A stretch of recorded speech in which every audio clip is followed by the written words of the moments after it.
سلام رفقا، ببینید چی درست کردم. بیا جلو. قرمه سبزی رشتی توی این ظرف سفالی شمالی.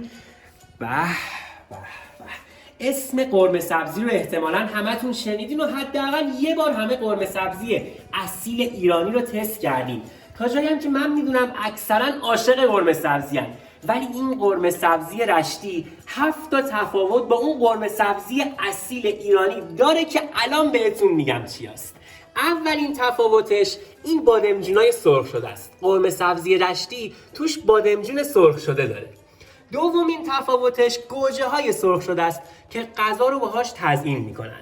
سومین تفاوتش هم استفاده از لوبیا چشم بلبلی توی این خورشته که قرمه سبزی اصیل الان با لوبیا قرمز درست میشه، ولی خب رشتی‌ها هنوز دارن با لوبیای چشم بلبلی درستش میکنن. تفاوت بعدی توی استفاده از مرغه. قرمه سبزی رشتی به جای گوشت مرغ داره. تفاوت بعدی قرمه سبزی رشتی با قرمه سبزی اصیل ایرانی سبزیاشه.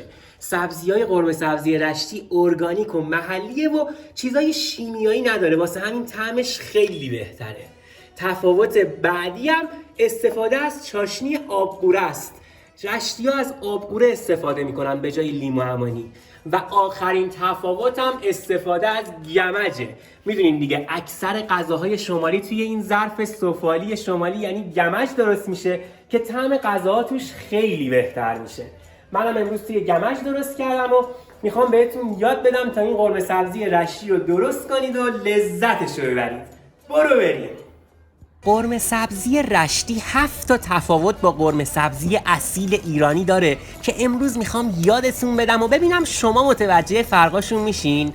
البته توی استوریای امروز و ویدیوی کانال یوتیوبم هم همه این تفاوت‌ها رو بهتون گفتم. حالا بریم که با همین غذای لذیذ گیلانی رو درست کنیم. اول توی گمج یعنی همین قابلمه سفالی خوشگل شمالی روغن میریزیم و تکه‌های مرغو که بهتر محلی باشن با نمک و فلفل سیاه و زردچوبه چند دقیقه سرخ میکنیم تا هم خوشمزه تر بشن و هم حین پخت وا نرن. بعد پیازهای ریز خورد شده رو اضافه میکنیم و اونها رو هم تفت میدیم تا سبک و طلایی بشن. حالا سبزی قرمه سبزی رشتی رو که من از قبل سرخ شده و آمادش رو داشتم میریزیم توی گمج. تفاوت این سبزی با سبزی قرمه سبزی اصیل ایرانی فقط توی محلی و ارگانیک بودن سبزی مورد استفاده گیلانی هاست که عطر و طعم خیلی بهتری داره. حالا شما هم بگید که از چه سبزیایی توی قرمه سبزیتون استفاده میکنین. بعد از سبزی 6 تا لیوان آب میریزیم توی گمج و میذاریم با حرارت کم خورشتمون 1 ساعتی غل بخوره. لوبیای چشم بلبلی رو هم که از 2-3 ساعت قبل خیس کردیم با 2 لیوان آب جدا میپزیم تا رنگ خورشت رو عوض نکنه و وقتی پختم تستش میکنیم. اگه نرم و پخته بود به خورشتمون اضافهش میکنیم. یکی از جذابیت‌های این خورشت شمالی هم گوجه های سرخ شده کنار غذاست و بادمجونای سرخ شده‌ای که 10 دقیقه آخر به خورشت اضافهشون میکنیم. اینم بگم که چاشنی قرمه سبزی رشتی هم آبقوره است که 10 دقیقه آخر میریزیم توش و اگه میخواین خورشتتون خوب روغن بندازم 5 دقیقه آخر در قابلمه رو نیمه باز بذارید.